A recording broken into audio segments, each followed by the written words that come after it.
kuokolewa. Wewe ambaye ulichukua huduma namba, wewe ambaye uko na SHA, wewe ambaye uko na KRA pin, na wewe ambaye ulichukulia mtoto wako assessment number. Usikubali mtoto akupeleke jehanamu. Kwa sababu wewe mzazi hauna ile jukumu, umeambiwa ufanye kitu, badala uende upige magoti uulize baba yetu Yesu Kristo, hapa nitafanya nini ama nitafanya nini? Ukiambiwa ni left unaenda left, ukiambiwa ni right unaenda right. Ni wakati wako wa kujitoa katika hii namba ya chapa ya shetani, na ni kwa kuomba na kutubu na kuacha dhambi, ili baba yetu Yesu Kristo akapate kukupigania katika vita hizi za dunia. Kwa maana kila mmoja duniani sasa ataweza kujaribiwa. Kila mmoja duniani ataweza kujaribiwa. Vile maandiko yanasema katika Ufunuo wa Yohana chapter 3 verse 10, kama sijasahau, kila mmoja ataweza kujaribiwa. Kila mmoja duniani ataweza kujaribiwa. Ni Ufunuo wa Yohana mlango wa 3 mstari wa 10. Kila mmoja duniani ataweza kujaribiwa. Nilikuwa nataka kuconfirm ili nisiweze kukudanganya. So ni wakati wako wa kuamua, wewe ambaye unanitazama. Ni wakati wako wa kuamua. Kwa maana shetani ako mbioni sana. Na ni wakati wa kutubu. Na tukiangalia kwa watakatifu sasa, naombeni mkapate kufungua macho. Kwa maana sasa ni wakati wa kukua, wakati wa kuwa na imani. Ukiwa mgonjwa omba, watoto wako wakiwa wagonjwa omba. Wanawake ambao ni wajawazito, sasa ni wakati wa kuamini baba yetu wa mbinguni ili akapate kukusaidia. So naomba ukapate kuomba katika kila wakati, na nikiwatolea huu shuhuda wangu, nikiwatolea hii testimony yangu mimi, hii ni testimony na kutolea ili ukapate kuwa na nguvu. Wakati nilipokuwa 2024 tulikuja tukafungiwa nyumba, na after kufungiwa nyumba tukaseparate na mume wangu, na yeye akaenda nchi nyingine na akaweza kuniacha na watoto. Na mimi ni mama, na ni mama wa watoto 5. Na wakati huo niko na ujauzito wa mtoto wangu wa mwisho. Hapo singeweza kuajiriwa na mtu yoyote, na mume wangu akienda aliweza kuacha kama ameuza kila kitu ambacho kingeweza kunisaidia mimi na watoto. Akauza mattress, aliuza mattress, akauza gas, akauza kila kitu. So maisha hapo ilikuwa ni ngumu sana. Unaweza ambia mtu akusaidie pesa baby ya breakfast na akakutumia 100 haiwezi kwa watoto 4. Lakini baba yetu Yesu Kristo aliweza kunisaidia na nikaweza kuvuka katika hilo jaribu ambalo lilikuwa ni ligumu sana kwangu. Na wakati nilipoanza kuumwa, mimi maisha yangu mengi nimekuwa na imani na namtegemea baba yetu Yesu Kristo. Wakati niliweza kuokoka na nikavua utu wa kale na nikavaa utu upya, maisha yangu nimekuwa nikimtegemea baba yetu Yesu Kristo katika kila jambo. Katika mavazi, katika kukula, katika rent, kila jambo nimekuwa nikimtegemea baba yetu Yesu Kristo na kwa kuomba sana. So, wakati uchungu wa kuzaa ulipoanza, huku nilikuwa mgeni. Kumbuka wakati huo, maybe uko na 100, maybe mtu amekutumia 100, hapo hauna makaa, hauna pampers, kwa maana watoto wangu hawa wadogo nilikuwa nimewafatanisha kidogo.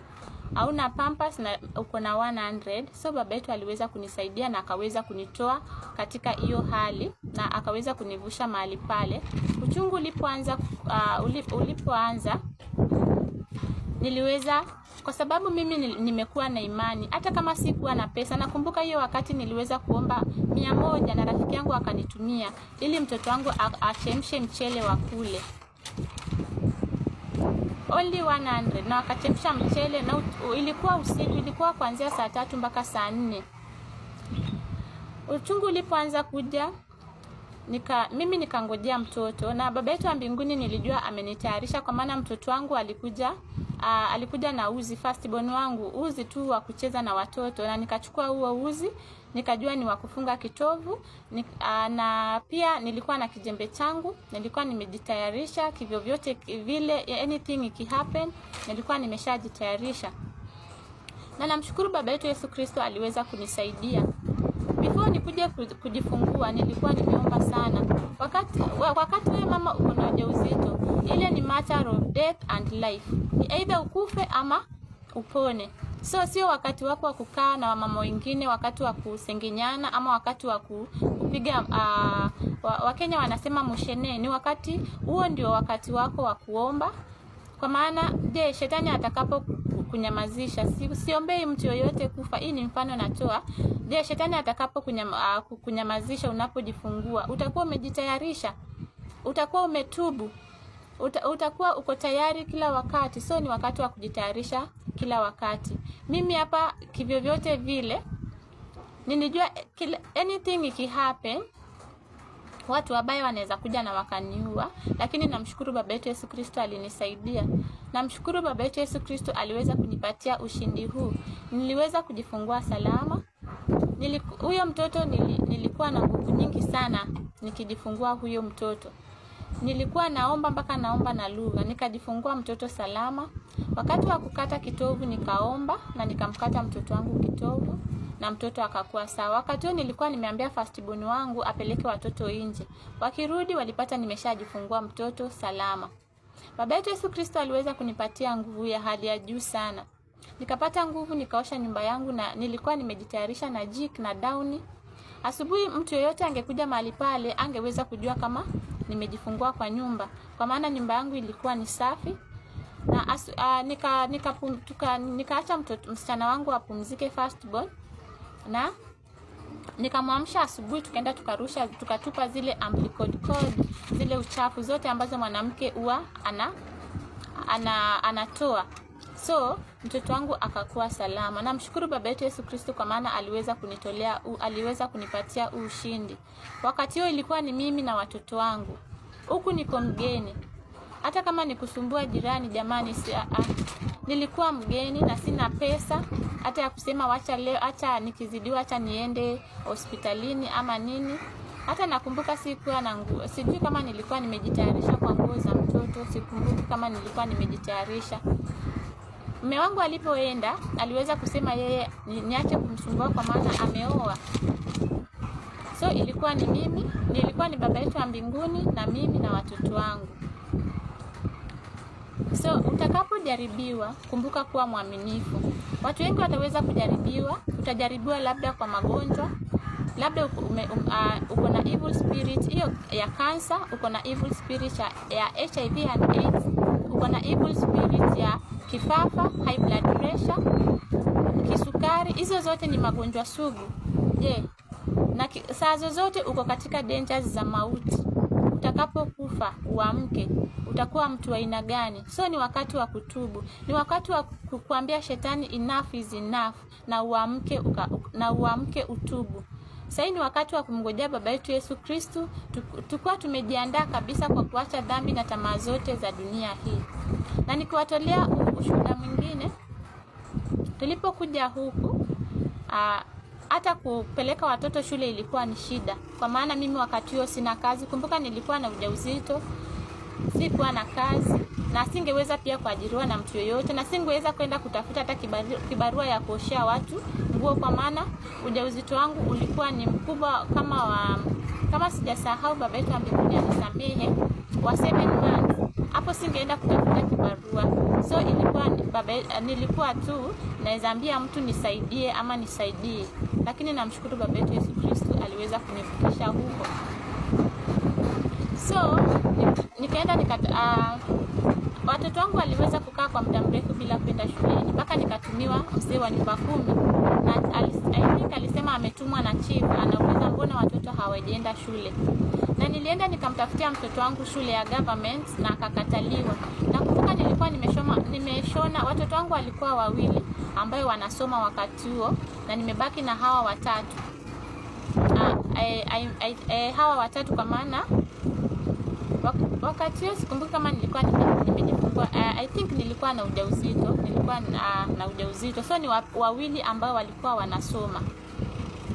After kutafuta shule ya government akakataliwa. na nilikuwa nimeshashonesha uniforms, kwa maana ana ile assessment number. Namshukuru baba yetu Yesu Kristo kwa maana mtoto wangu hakuweza kupewa ile assessment number akiwa grade 3. Wakati huo mimi nilikuwa na shida zangu ambazo sana sana babake ndo alikuwa anashughulikia watoto. Kwa wale ambao wameangalia ama testimony yangu wataweza kuelewa zaidi na zaidi. Naombeni mkapate kutazama testimony yangu. So babake ndo alikuwa anaitisha na walimu na mwalimu ile assessment birth certificate, na akakuwa hajapeleka birth certificate. So nilipokuja huku naambiwa mtoto anafaa kuwe na assessment number. Kumbe mtoto wangu baba yetu Yesu Kristo aliweza kumsaidia mtoto wangu, akafanya mtihani wa grade 3 na hakuwekwa kwa system yoyote, akavukishwa akaenda grade 4. So alipoingia grade 5, najaribu kutafuta shule, naambiwa ni lazima mtoto akuwe na assessment number. Nikatafuta shule kwa government schools, huko alikataliwa kabisa. Mwalimu alikuwa strict kabisa kwa sababu ya ile assessment number.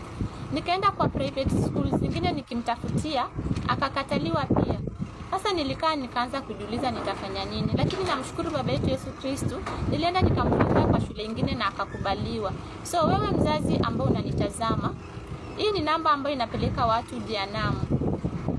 Sasa ni wakati wa kuchoose, vile nilitangulia kusema, either utachoose kwa shetani ama utachoose kwa baba yetu Yesu Kristo. Wacha baba yetu Yesu Kristo akutetee katika kila jambo, unapoishi maisha matakatifu na maisha ya kumpendeza baba yetu wa mbinguni. So sasa hii namshukuru baba yetu Yesu Kristo, anasoma kwa neema ya baba yetu wa mbinguni. Anasoma kwa neema tu ya baba yetu wa mbinguni, kwa maana mimi sasa hivi labda mtoto wangu angekuwa nyumbani. So sasa hii mzazi usiweze hata ukiitishwa bali wewe usipingane mambo mengi, acha baba yetu Yesu Kristo akaweze kutetea.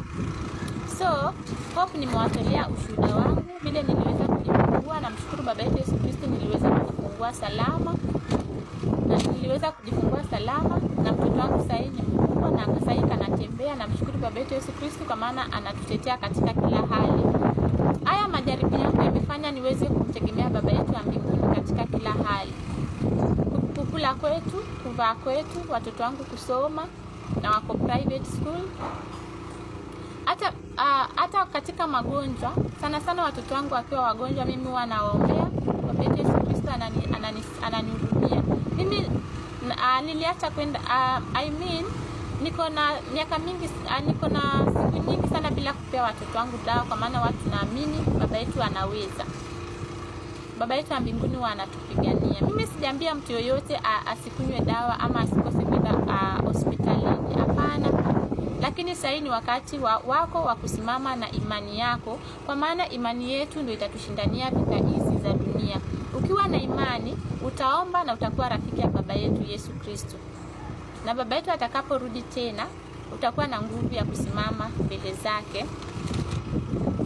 So nadhani ni hayo tu kwa sasa. Baba yetu Yesu Kristo awasaidie na awapatie nguvu katika hii safari ya mbinguni. Tutazidi kufundishana katika hizo siri zingine. Baba yetu akinipatia nguvu, tutazidi kufundishana na mkapate kuelewa zaidi na zaidi. Ni hayo tu kwa sasa. Amen.